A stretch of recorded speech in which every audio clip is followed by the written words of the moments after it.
अस्सलाम वालेकुम बच्चों, मैं आपकी उर्दू टीचर नाहिद अस्कर।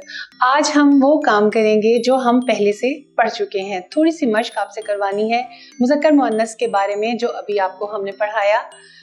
मुज़क्कर मुअन्नस की ये छोटी सी मश्क मेरे साथ कीजिए। यहाँ पर एक लाइन में मुज़क्कर लिखे हुए हैं और उससे अगली लाइन जो रो है उसके अंदर मुअन्नस लिखे हुए हैं।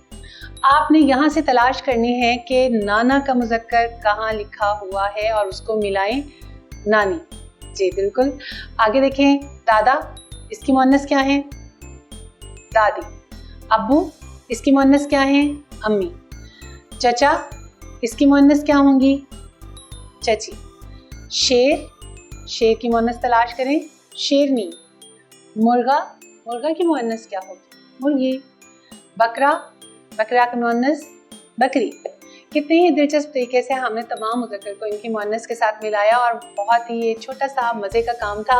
आपको भी मज़ा आया होगा तमाम लाइनों को आपस में मिलाने में। इंशाल्लाह ताला अगले सबक, अगली वीडियो के साथ फिर आपसे मुलाकात होगी। तब तक के लिए अल्लाह हाफ़िज़।